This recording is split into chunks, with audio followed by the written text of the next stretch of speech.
On behalf of Badan Warisan, I'd like to welcome all of you to this talk today. And it's called Unity and Diversity, the role of architectural heritage in identity building and nationhood. So it's by Dr. Keith Tan Cahin. All right, let's begin. Dr. Keith is an esteemed and academic and author. He received his architectural education in the UK, where he's a registered architect currently. He holds a PhD from Taylor's University, where he's currently an associate professor in the School of Architecture. He has written widely and has authored 2 books on mission schools in Malaysia. I was in a mission school, I was telling him just now, St. Thomas in Kuala. So I hope he puts that in his next book. It wasn't featured in the first 2. And his scholarly interests cover architectural heritage in Southeast Asia. So please join me in extending a warm welcome to Professor Keith for this fascinating talk that I'm sure it will be. So, Dr. Keith. Thank you.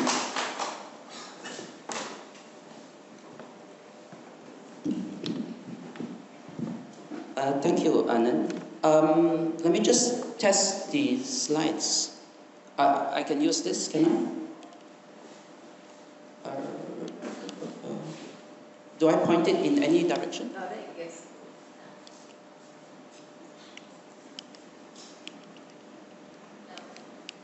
Okay. All right. Firstly, thank you for spending your time today to come to listen to me. As academics, people like to say that academics like to hear the sound of our own voices. I hope that's not really true. But essentially, we get paid to talk, which is, in a way, fun. However, I've always felt that in order to make talking useful or interesting, it's important to talk by giving stories. And the reason is, everyone likes a good story. I remember when I was in school, the first thing I really remembered about history was that my brother and people of his age, my older brother, said, you know, in Standard 4, there's a subject called Sejarah. It's very, very difficult. You're going to have to learn all kinds of stuff and remember it. And it's very, very difficult. And they were all saying, half of the students are failing. Okay?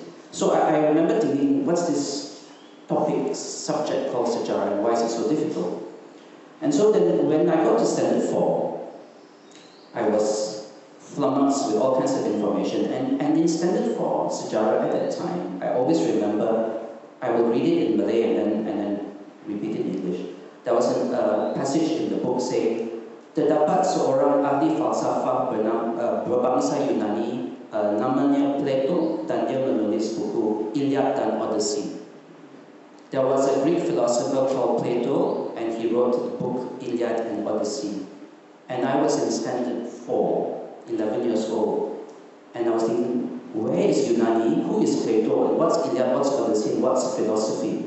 So I asked the teacher, what's all that? And her answer was, don't worry, it won't come out in the exam. Okay. So the reason why I want to start by saying that is that the other thing that we were taught about in Standard 4 was the penglipur lara, the storyteller. So it said that when people first started coming together, they started by gathering around fires and listening to stories by a storyteller, penglipur lara. And that was how we first started the idea of community, by listening to each other talk. And that's why history is called his story. Eventually, I'm sure it'll be called her story. Okay, but it's still called history at the moment, his story. So the idea that we tell each other stories, and when those stories are strong enough or profound enough, people record them, and we use them to form our identity. So the crux of what I'm going to talk about today is unity and diversity, the role of architectural heritage in identity building and nationhood. Now I start by showing this photo. It's a generic photo of a bridge going through a forest. But it is taken in Malaysia, not by me, but it is taken in Malaysia. And the reason why I want to show that is, if you come from overseas, people know that Malaysian biodiversity is one of the best in the world. It is well recorded that in Malaysia, there's more biodiversity in the peninsula than in the whole of North America, in terms of plant species and animal species. So if we look at this, and you walk through a jungle canopy walk, you'll automatically see vast amounts of biodiversity, plants and animals. Is there unity to be had in that diversity?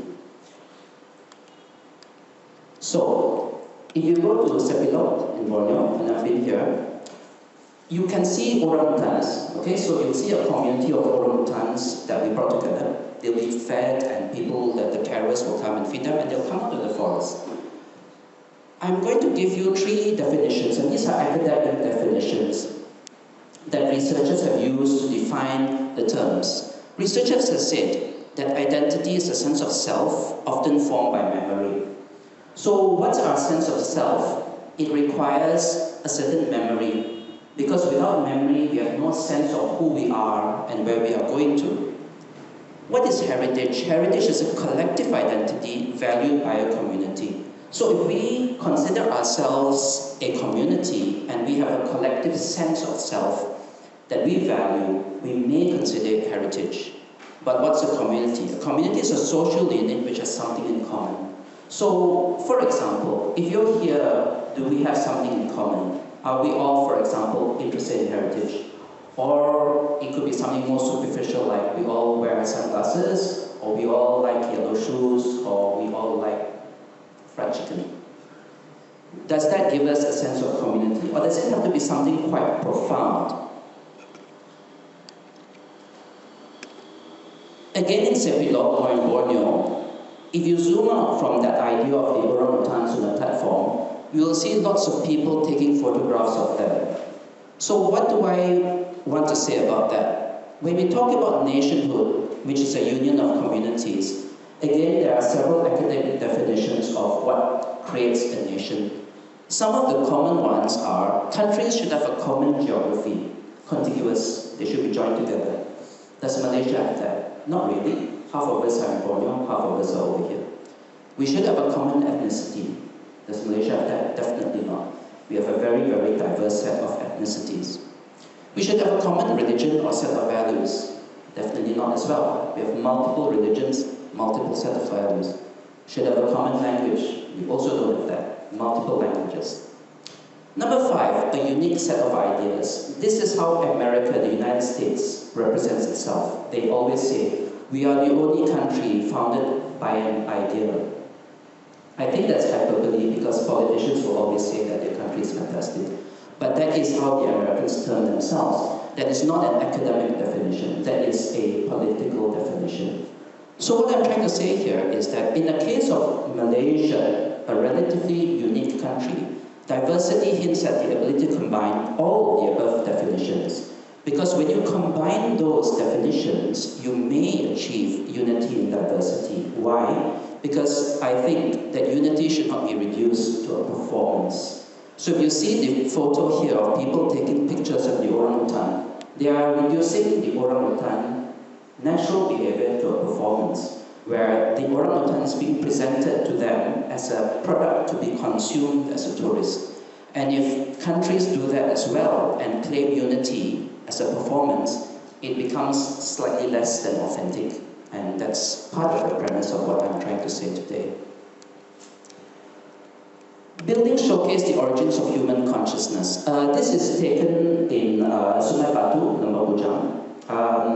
I've actually been involved in creating audio guides for this historic site, Sungai Batu, as well as the areas around the old Chinese, the old temple ruins in Lembah Bujang. Why I include this photo is because when we talk about buildings and we talk about consciousness and what it means to be human, what separates us from the orangutan, for example? What's the evidence that we are different? The evidence in the long run has a lot to do with architecture, because architecture tends to be permanent in the greater scheme of that word. Okay? A ruin of a building can last for thousands of years depending on the environment in which it is abandoned, and it showcases something about the builders. This particular building in Sungai Batu, depending on whether you trust the carbon dating or not, may be the oldest known bit of architecture in Southeast Asia. And its original function is slightly unknown. It's a square building with a donut built on top of it. And there are different hypotheses of what it could be, including the ruins of a large Buddhist stupa, or the ruins of a building to do with astronomy, or a completely industrial building. It is basically unknown, because there have been no documentary evidence of something that's definitive. Now, researchers like things that are not definitive, qualitative researchers. I'm a qualitative researcher. I'll just mention the difference. A quantitative researcher is someone who tries to prove a hypothesis, a fact, to say that, all right, smoking causes cancer. It's a fact. I will prove it by giving you the correct sample of people and showcasing that over 10 years, if you smoke cigarettes, you increase your chance of lung cancer by such and such percentage. A qualitative researcher focuses on feelings. For example, if today I were to interview some of you and said, what's your favorite fruit? Or how do you feel after eating 25 pips of durian? You may feel a certain way today. Now tomorrow, if you ate 25 pips of durian and you were interviewed by someone much younger and more beautiful than me and of a different gender if you're a man, or same gender if you're a woman, your answer might be quite different. Because if you're a man and a beautiful young woman asks you, how do you feel after eating 25 pips? You may say, I can eat another 25 pips, I'll feel fine. Whereas if I ask you, you say, oh, 15 is enough, I had 25 yesterday, it should go already, thank you. So our qualitative feelings are different from our quantitative. And so qualitative research showcases different things about architecture, and it showcases the origins of human consciousness if the builders have left an impact on the building, or in some cases, if the building has left an impact on later generations of builders. Architecture also documents a trail of human displacement. This is Candi Bukit Batu Pahat in Lembah Bujang, the best known of the archaeological ruins there. Now, why do we say that? Why do we speak of displacement? One thing about heritage, when we look at national bodies associated with heritage, is that the role of national bodies, and politicians, I'll use that word again, tends to be the promotion of national consciousness and national issues. But heritage tends to predate countries in many cases. So when heritage predates countries, we need to be able to understand where that heritage comes from, and have those people been displaced? And does it matter if they've been displaced? Does that mean that the remnants that left is the heritage of the country in which they have been left behind, or the heritage of the people who first created them? There are multiple examples of this which I'll show you. There's some contention, for example, about the original builders of the temple remains in Kedah. Were they local people who were Hindus who built these? Were they traders from India who built these, who were Hindus? Or were they built by local people but for the Indian traders?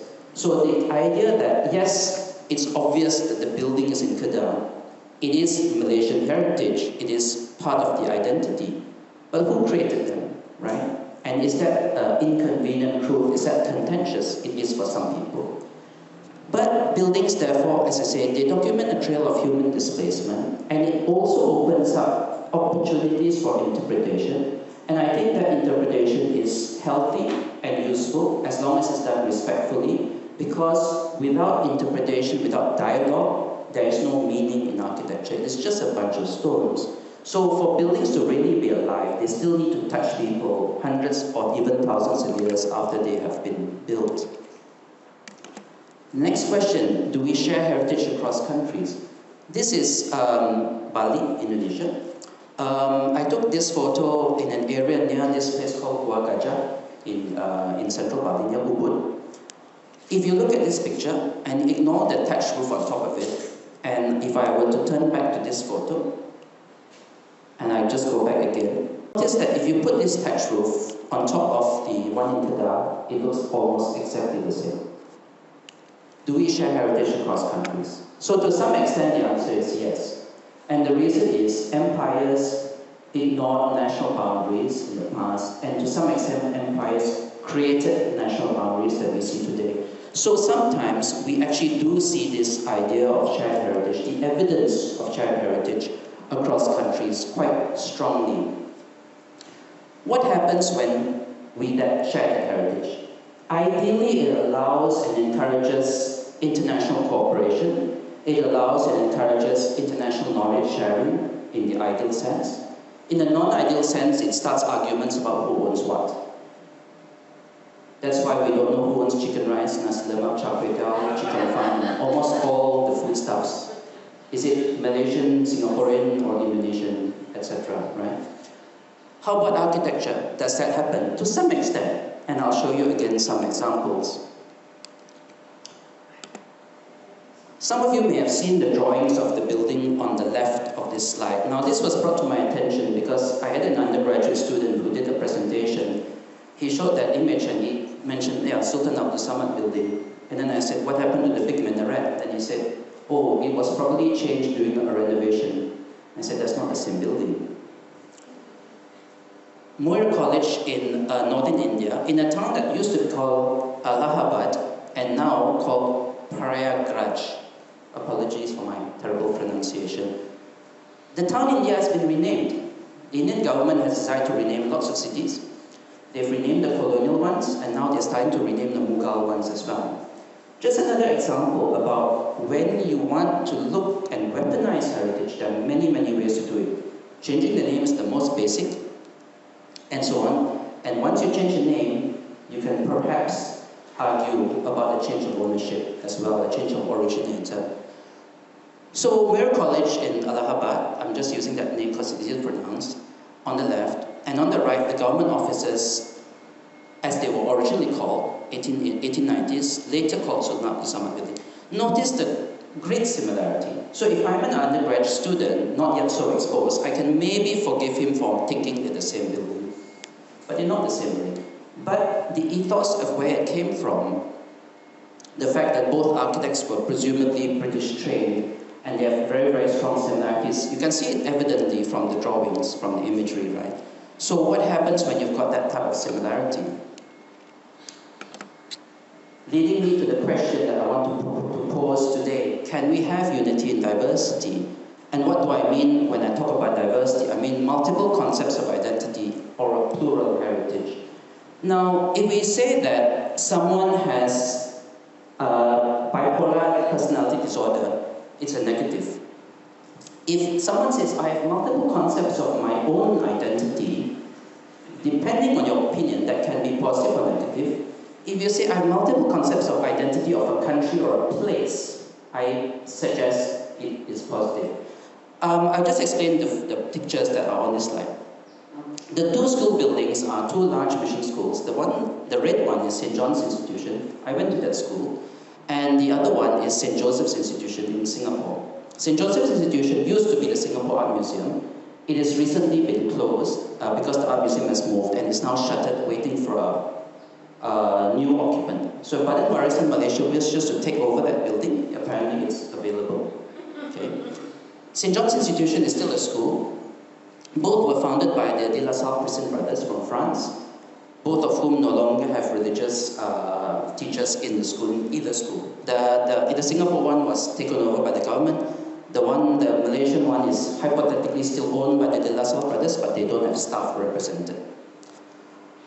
The murals are from the Tanjong Pagar railway station in Singapore, the Federated Malay States Railway. I always felt they were very, very beautiful murals when I first saw them. I still feel that way today. What do they represent? Well, they represented the colonial idea of what formed the identity of Malaya, of the Federated Malay States in particular. On the left, you see the native boats as the British saw them. The middle, you see the immigrant boats as the British saw them. And the right, you see the European ships as the British saw them. And the British felt that each of these have very strong contribution to what created the identity of Malaya. And with the agglomeration of these three groups was a powerful colony in the British sense. So you had this idea that when you came into Singapore, you had just come off the ship from the UK, and you were going north to Butterworth, for example, and you told, all right, you're coming into this bastion of empire, and I'm going to take you up north, and you're going to see all this stuff. And this is what it represents. So when you've got a sense of identity and you're willing to showcase it in architecture, normally it means you really believe in it. As opposed to, well, I put it on TikTok, I can remove it tomorrow, I can change my mind. Donald Trump can put a text up today and change it tomorrow, say, I was misquoted. But if you actually build a building, you put a statue in front or put a mural, you really believe in it. Because you can be held to account 100 years later, people can still say, hey, you've got your statue there, so you must have really believed in it. So architecture is a very, very strong guardian of identity because it's proof that something really happened. And if you want to erase that, you've got to demolish a large building. I had the privilege of going to southern Turkey quite recently. This is a picture from a place called Sagalassos. Sagalassos is a hilltop city which was invaded by Alexander the Great around 333 AD. Partially rebuilt by the help of some archaeologists. It's a very, very large site on a hilltop. And this is a functioning fountain in what was the public square of Sagalassos. Why I want to show that is Turkey actually has more Greek and Roman remains than Greece and Italy. Because Turkey was, for a very, very long time, part of the Greek civilization and later the Roman Empire. And they built many, many, many cities, both harbors and hilltop cities. And they peppered they peppered their buildings everywhere. And when the Byzantine Empire took over the Roman Empire, some of these ruins were repurposed, and when modern Turkey took over, all of these ruins were still intact. Now, why do I want to just mention this? Is because what forms the identity of a country like Turkey, which is 99% Muslim and not multicultural like Malaysia, a lot of their built identity is actually Byzantine or pre-Byzantine, so non-Islamic, and it forms part of their cultural built identity, built heritage, and it's a very important part of their built heritage. Because buildings are the largest tangible objects, and architecture can portray diversity in very convincing ways. So although the buildings are not related to the way Turkish people identify themselves today, because those of you familiar with Turkey and Greece may know that they don't have the best relationship between the two of them. Turkey is the custodian for lots and lots and lots of Greek ruins, more than Greece itself. And these ruins are quite well taken care of. And I'll come to my premise as to how that can work economically in a short while. And we have other examples, and the examples I'm going to show you are examples of both similarity and contrast. This is still Turkey on the left, the Hagia Sophia Grand Mosque, as it was originally the Cathedral of the Holy Wisdom, the largest church in the world, built in 360 AD. And on the right, we have the Federal Territories Mosque, KL, built in 2000. Notice the extreme similarity in the design. Now, the Byzantine cathedral, of which the Hagia Sophia was the grandest and the most well-known, was the model for most later Middle Eastern mosques. So what we call mosque architecture today has its origins in the Byzantine church. This is very well known in architecture, not so well known in the public. So we have this big mosque in KL, 2000. It's a tourist site, very similar to the Hagia Sophia, which is also a tourist site. And the Hagia Sophia is now a mosque, but used to be a museum until about 3 years ago, and used to be a cathedral for centuries prior to that. And the mosque after it was cathedral, so it's changed several times. And if you go into the Hagia Sophia, you'll see Christian mosaics, you'll see Islamic calligraphy, you'll see all of that in the same building. And you'll see different ways of interpreting how it should be used and how it should be visited. Should you charge, should you not charge? Which parts are open to tourists, which parts are not, and so on and so forth. Another two examples of very similar buildings. The building on the left is the Church of the Immaculate Conception in Johor Bahru, completed in 1927. Church on the right, St. Nicholas Cathedral in Dalat, Vietnam. Dalat is the Vietnamese equivalent of Cameron Highlands. Frenchified Cameron Highlands, quite a nice place. They have a church, well, a cathedral in their sense, built in 1932. Now, if you look at the two examples, again, you see a very, very strong design similarity, leading to the question, do we share identity, do we share heritage across countries architecturally? I think the answer is yes. Now, both of these buildings were built by the Paris Foreign Missions priest, Mission Étrangère de Paris, So both of them have the same origins. But if you go inside, now these are all from Johor, these images. External similarities can house narratives of fascinating diversity. Now you may not be able to read this, but I'm just going to explain it to you. The statue in the middle is a statue of the Virgin Mary. It sits in front, stands in front of the convent school in Johor Bahru. Its claim to fame is it was donated by the Sultan of Johor. And on the left is the plaque that thanks him for his support in English. Now, the plaque above is actually in the church in Johor Bahru. It's also done by the Sultan to say that this is in memory of the priest of the church, who apparently was his close personal friend. And it's saying he holds him in high regard. That's what the plaque says in English. And this is also from the Sultan in Chinese, roughly saying apparently the same thing. I don't read Chinese, so those of you who do, if it says something else, you can tell me. Because when I tried to use the translator on this, it gave a very superficial translation, but I was told that it says essentially the same thing. That Sultan is saying nice things about the priest because they were friends. So the idea that you have this interesting narrative that you've got the Sultan, and by the way, the land for the church was also donated by the Sultan. So you have this kind of intercultural warmness and friendship and so on between French priests and our Sultans. And you see the similarity in architecture between Vietnam and Malaysia, very fascinating. And you see the evidence again of this tangible evidence in statues and plaques.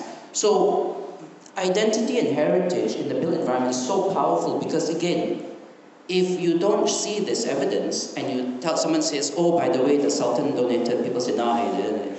It's so easy to say, no, I don't agree, I don't believe it, but you have evidence. This requires this idea of this shared heritage, shared identity, and all these warm feelings, requires understanding, respecting, appreciating, and ultimately celebrating the identity of different communities.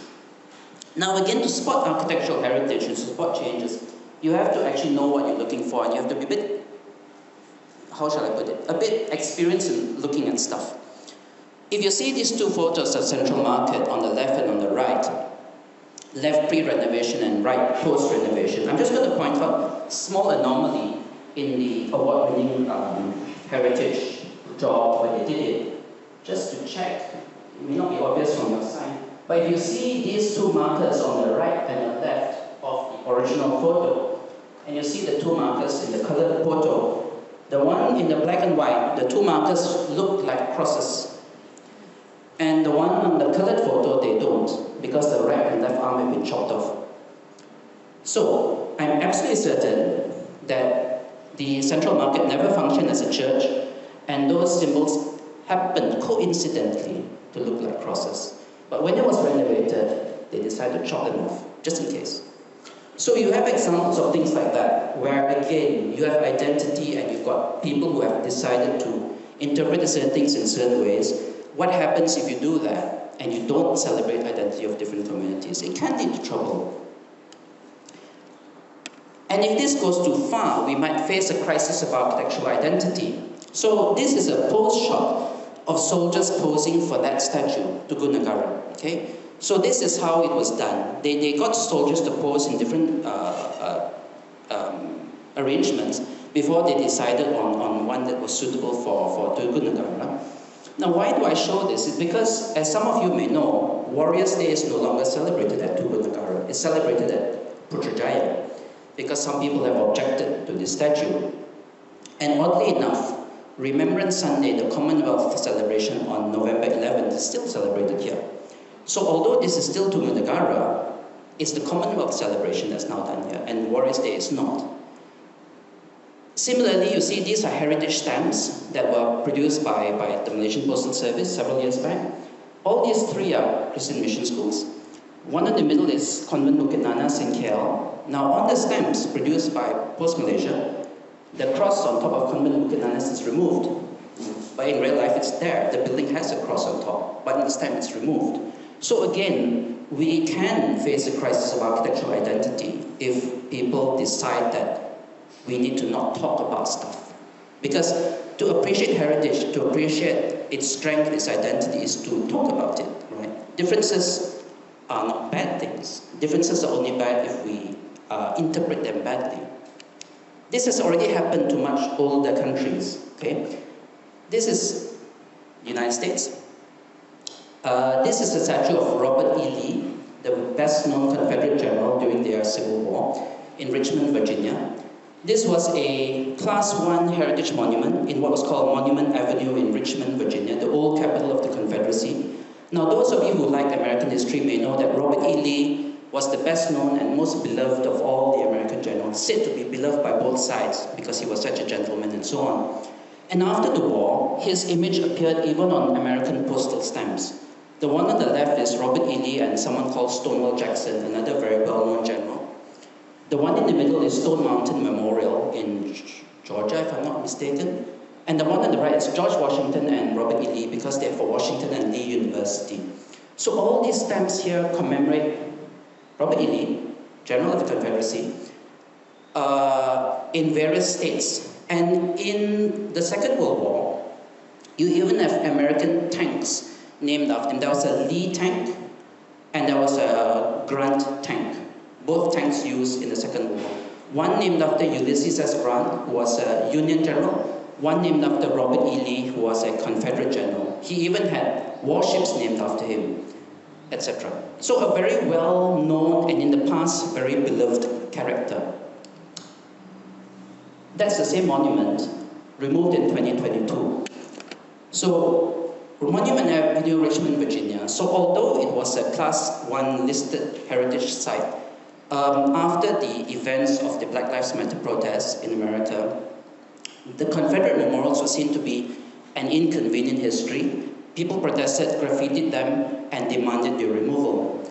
So this is one of the last shots of this memorial before it was cordoned off and before it was removed. So now the equestrian statue is removed and the whole plinth is removed. And it is said that I can't remember exactly what's going to happen to it now, but it's not going to be in public display anymore. It might be donated to a Black History Museum. And you'll see down here the words black and brown unity. Okay. So when we look at unity as one group against another group, it is potentially damaging. I'm not saying it's always damaging, and I'm also not putting any value judgment on this. I'm thinking, what I'm trying to say is that people are open to deciding what heritage means to them, but when heritage is weaponized by either side, it can lead to its destruction. Okay, so this was a monument, a very well-known one, built in the 1890s, lasted for 130 years, and has now been removed, okay, because of a political decision. Okay, now again, I'm not saying it's good, I'm not saying it's bad, I'm saying that is what can happen to heritage when people decide to reinterpret the heritage. It's not that the building has changed, but the premise surrounding the building has changed. Now, closer to home again, we have Medan Pasar, Old Market Square in KL, and the King George VI Clock Tower. Now, most people of a certain generation will not know that that clock tower was built to commemorate the coronation of the father of Queen Elizabeth, King George VI. And when it's been reported in newspapers, sometimes you get the name of the king wrong. They say Edward VII was a different king, okay? What I'm trying to say here is that the other issue with heritage identity is that once a mistruth is reported, unless someone knows it's not true, that mistruth takes a life of its own because humans are lazy. We just want to find out something and repeat it. And the weakest link in architectural heritage research, in my opinion, is dates. Dates are the weakest link. And the reason is, when we think of a building, we say, oh, that building, 1511, 1765, we're always giving 1 year. But a good building in the past can take 50 years to build. So what do you mean by 1785? Is that when the cornerstone was laid? Is it when it was topped up? Is it when it was open to the public? And multiple renovations tend to happen after that. So are you saying that it got to this exact image and appearance in this year? What are you saying, you see? When we speak of kings, I'm not asking, I wouldn't even ask my students to memorize which king did what. But if you have an identity about when the thing was built, and who was responsible, and what did it commemorate, why was it built? I think that's reasonably important. Why was something built? So it wasn't built to tell people the time, it was built to commemorate the fact that at that time, Malaya had a new king, who happens to be the father of Queen Elizabeth. Now, the text underneath here is just something I added from a book called American Vitruvius, a very old book, published in 1922. And in that book, the writer said, for the architect in the higher sense of the word, conception of a building independent of its surroundings is impossible. Every building is part of a street, a plaza, a garden, a park, or a city. It is civic art. So his argument is that buildings are civic art. This is Medan Pasar again in the 1960s. The first shot was the 1930s, just after the clock tower was built. I might have the year wrong, by the way. I'm guessing 1930s only by the appearance of the cars. I might be wrong as well. It might have been the 1940s. But this is the 1960s. Again, I think it might be 1970s. I quote Vitruvius again. The great problem in street architecture is the difficulty of combining the large amount of individuality required with the necessary element of harmony and even unity, without which a street turns into a disagreeable hodgepodge of contradictory assertions. So if we think about heritage, and we look at the first shot, Medan Pasar here. In the first shot, we see an ensemble of buildings, presumably designed by the same architect, in the same time, focused on the idea of a trader's square, with two colonial banks facing each other. If I remember right, Chartered Bank and Hong Kong Bank. Go forward 20 years, and some of those old buildings have been demolished, have been replaced by modernist skyscrapers, and you no longer see that uniformity. What does that mean? Is that good or is that bad? It's like saying in the first shot, everyone wears a uniform. In the second shot, they don't. Is that good or not, right? That loss of that uniformity. Now, later in the 1990s, this is when I went to school, and I thought, why do they call Medan Pasar Medan Pasar? There's no Medan and there's no Pasar. It's a bus lay-by, and a very congested one at that. It's a horrible part of town at the time. What does Vitruvius say? He says over-concentration is one of the most serious defects of city planning. So, 2 generations after Medan Pasar was first built, it had become a bus stop, and a very, very awful one at that.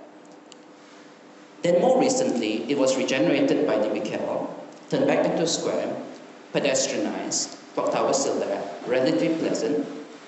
But after this has been taken, apparently, according to people who've been there recently, they've reopened part of it to traffic sometimes. I'm not sure. I'm just saying that secondhand because that's what I've been told. And I know there are proposals to demolish some of these shophouses, retain the facade, and build tall buildings at the back. So what I'm trying to say is that even when we look at heritage in the middle of a city, normally that heritage is a living thing because cities need to serve the population of the city. When cities don't serve the population of the city, when architecture doesn't serve the population of the city, it loses its importance, and then it's subject to the whims and fancies of developers and so on and so on. So architecture needs to serve, just like politicians. Architecture needs to serve, if not they're superfluous to requirements. So how do we see our cities? Do we see them as chaotic but with multiple vibrant narratives? So most people who come to KL, I would say most people seem to like KL as tourists. They seem to say it's very nice, a little bit chaotic, but it's very nice, it's very multicultural, very vibrant, it's got lots of narratives, it's got lots of stories. You can find things if you walk around and look at stuff. Then we've got Putrajaya, very accessible, very clean, very ordered, but only speaking in an official voice. So which do we try to promote in our cities? Do we want something Champs-Élysées-like, where it's one voice, one thing, or do we want something a bit more like this, chaotic, but interesting? So recent initiatives seek to sometimes balance the two. This is Expo Negaraku in 2017, where the public is invited to come and use the space, sit on the grass and things like that. I think this kind of thing is quite important because when we speak of sitting on the grass, in a way it's such an oddity, right? When we speak of public space in Malaysia, public space means anyone can use it. Private space means you can't. But if you go to a shopping mall in Malaysia, you can do what the hell you like. And if you go to a public space, you cannot. You have to conform to certain rules and regulations, even though it's a public space. And the shopping mall, which is a private space, you can do what you like. So it's a bit strange, right? We've got that slight opposites happening here. But when you've got initiatives like this, then for 2 weeks, you can do what you like in the public space. You're allowed. Okay? So we have that interesting thing. At least these are, in my opinion, some positive initiatives that sometimes take place. Then we've got things like this, the River of Life. I was invited to write an article about this quite recently. It's appeared in the Malay Mail and a couple of other portals about River of Life. Now, I think the River of Life as an idea is very nice. It was originally looked, the Malacca River refurb was looked as an example. The Kuching waterfront refurb was looked at as an example, and so on and so forth. I remember when this was first launched, an architect friend of mine said, "Oh, we've got to go and see it now. I've been told it's very nice. We've got to go and see it when it's still well maintained," was what she said. So I went to see it within the first 6 months, and I remember telling my son, I was telling him, bonus if you see a fish, because I thought, there's no way you're going to see a fish. And as soon as he crossed the bridge, he said, yeah, I can see one there. And I thought he was joking, but he really could see patin fish swimming in the river. And there were also fish introduced on this little glass extension coming out of Masjid Jaming itself. Now, all these fish are no longer here, by the way, on the river, that little extension. But they were there for the first few months. I'm not sure whether you can still see patin, but at the 2 or 3 times I went there, at the first year, you could see patin. And I was wondering, the patin are all the same size, adults. Have they been introduced? I wondered, and I still don't know the answer because I haven't seen them subsequent. But the idea was a nice idea. The idea was to say, let's bring back the idea of a waterfront. And I really mean that, bring back, but I'll explain why I say that in the next few slides. But then it was also about cleaning the water ecology. But later on it became, well, let's just do it for tourism, because let's put the blue lights in and the water is whatever it is. So that's the question, right? When we use the term like a river of life, but the reality is a little bit different. It's still very pretty at night. Everything's pretty at night. But what happens to the water quality? And I'll allude to that in a short while. Now, this is my favorite picture in the top. This is also heritage now lost. I have shown this photo to students before, and I tend to ask them to tell me where this picture is. But as this is not the type of forum, I guess I won't ask you, but I'll just ask you to think about where you think this picture is, because I'll reveal its presence in the next slide, okay? So this is also heritage now lost. But what I want you to look at is this. What this photo shows is it shows toilets flushing into this river. Okay, it shows jambans in Malay. Okay, it shows wooden outhouses, and human waste will go directly into the river. Okay, this is where it is. That's the Sultan Abdul Samad building. That's the open toilets just behind it. This is when the building was new. Okay, so this is about 1902 or something like this, right? Now, why do I say this is important? That's also heritage. Those open toilets are heritage. So when we talk about heritage, everyone says, oh, heritage is very good, we must preserve. Well, do we want to preserve open toilets flushing into the river? When 2 places had this situation until quite recently. One was Malacca, Herin Street, which used to face the Straits of Malacca. One is Kuala Terengganu, where they now have something called Pulau Warisan. In both cases, they had open latrines, open toilets into the sea or into a river. In both cases, the areas were redeveloped. In Malacca, the land was reclaimed. In Kuala Terengganu, there was this island built. In both cases, the argument was, oh, that's not sanitary, so I'm going to chop off your back of your building, I'm going to extend the land, or I'm going to build an island, and by the way, I'll give you plum toilets, because that's not sanitary. So that, at the time, when the Malacca and Kuala Terengganu ones were done, was seen as an attack on heritage. But can we also preserve, or should we also preserve that? I'll just leave that and we can maybe talk about it in Q&A. Because, yeah, that's heritage. No old building had a toilet in it. None. All the toilets in all the old buildings in Europe didn't have toilets. So some of you may know that in the UK and London, the reason why this majestic hotel outside King's Cross, this fabulous, huge pile that looks like a Victorian Harry Potter, St. Pancras Station Hotel, why it closed for nearly 60 years is because it didn't have toilets. So it was a 5-star hotel with no toilets in the room. And so it had to close for such a long time because after the common availability of plum toilets, no one would pay for a 5-star hotel with no toilets. So it's only reopened very, very recently after they managed to squeeze toilets into this superbly preserved building, which has appeared in Harry Potter, apparently, in one of the scenes. This is also heritage, now also reinterpreted. So this is Sultan Abdul Samad building, obviously. Originally government offices. Now there's a statue here of Frank Swettenham. That's obviously not there now. That statue of Frank Swettenham is now at Museum Negara, without the pedestal and without much of an explanation.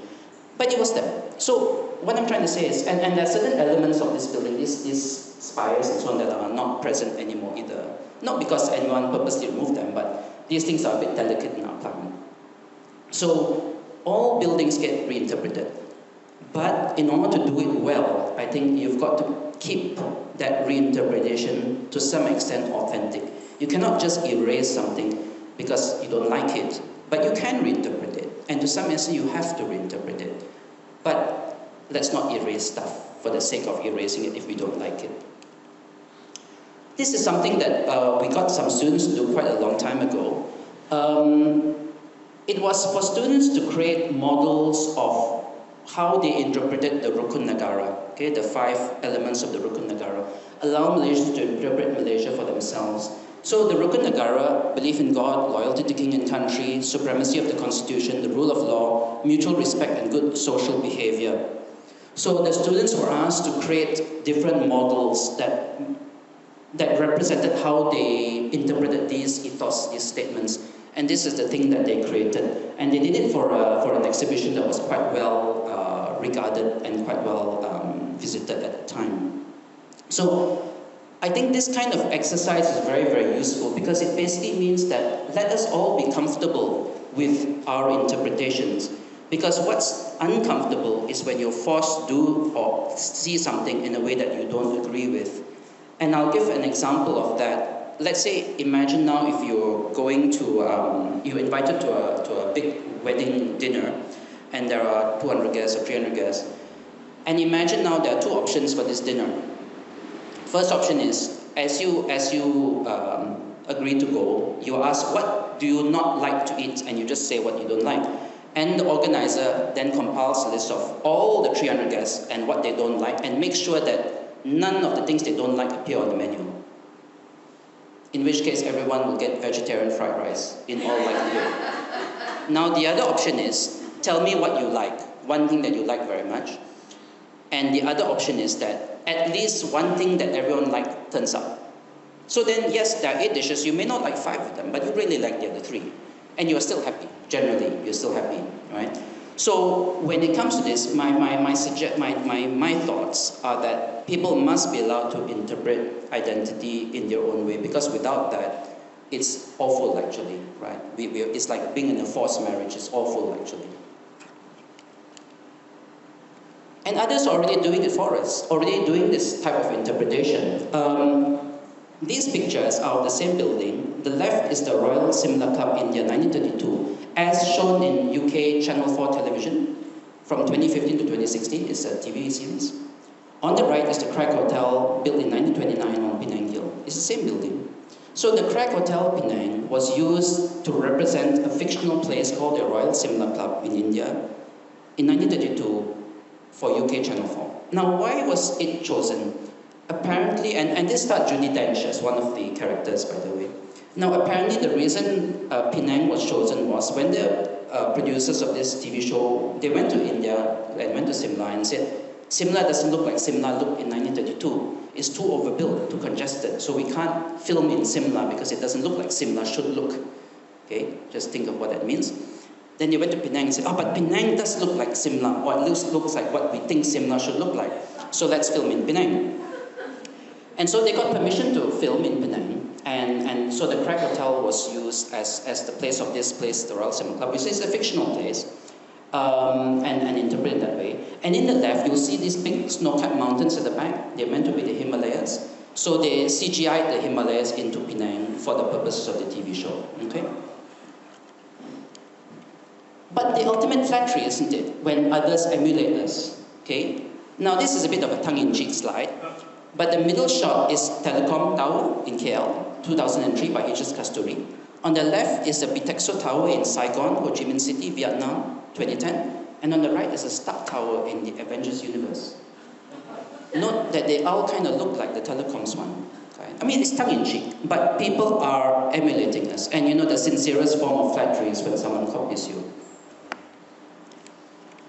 At the same time, we shouldn't let that reinterpretation dictate our conservation policies. I went to Craig Hotel recently, so this is my shot, and it's falling apart, sadly, unfortunately.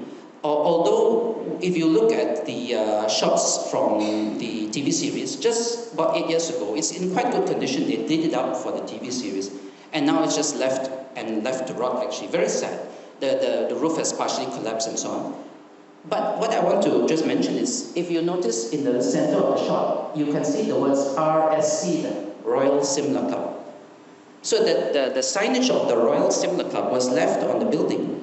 So if I'm a tourist and I don't know anything about this building, I'll say, oh, what's RSC? Then it says Royal Similar Club. I said, oh, but where's Simla? Oh, I know, don't where Simla is, but this was the Royal Similar Club. And can you imagine, people can then say, oh yeah, this used to be the Royal Similar Club. Oh yeah. If it's not well documented, people would believe it because the sign is there, RSC, Royal Similar Club. Okay? So we have to be careful about that. How do we then sell our heritage and so on? This is my last slide. Because in my opinion, empowering heritage for progress does create unity in diversity. It's only when we empower heritage for progress, be it economic, be it social, be it any type of progress, does heritage create its own value? Does heritage pay for itself? And can we achieve unity in diversity? Because progress unites us all. Emotions don't unite us all. Progress unites us all. And so if heritage can contribute to progress, then I think we will achieve unity in diversity. Thank you so much.